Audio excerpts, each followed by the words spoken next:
Have you ever wondered why so many artists in the animation industry use blue pencil? You can actually see people copying this effect because they think it looks cool and authentic and kind of kitschy.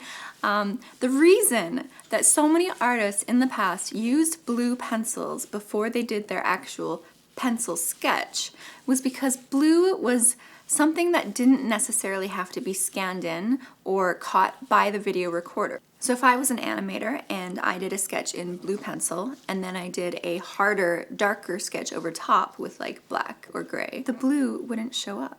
It's like this secret that no one really wants to talk about. It's like, if you know, you know, but I mean, if you don't know, then you just assume it's really important. I'm going to explain all of this to you because it is actually really cool.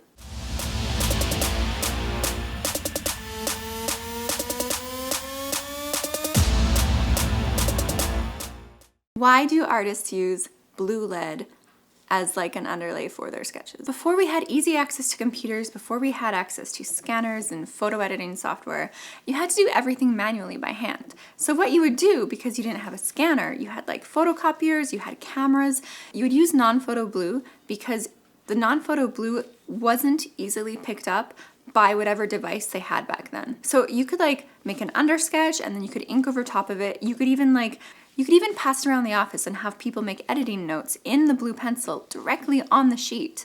And then you could scan it or you could take a photo of it and no one would know.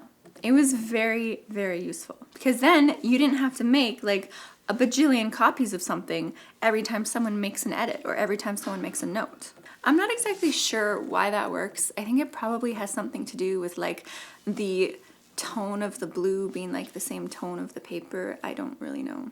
In today's day and age, doing the colored underlay is kind of an aesthetic thing, but it is also a very useful thing, and I am one of the artists who uses it in a useful fashion.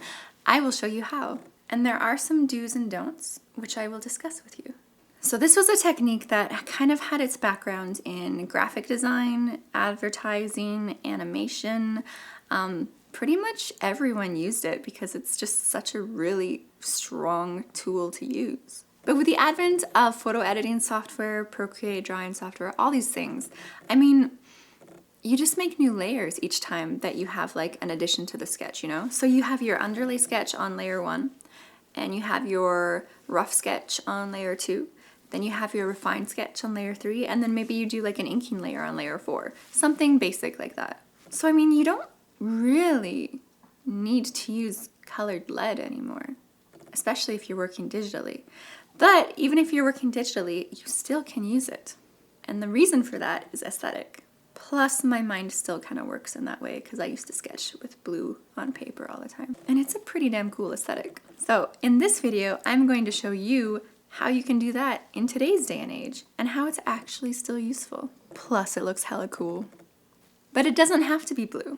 These days we have technology, so you can do it in any color. So it's actually a normal process for me when I'm doing my sketches to do like a purple sketch underneath or a blue sketch underneath, some colored form of lead, just because it stands out from the actual pencil that I'm putting over top of it or the ink I'm putting over top of it.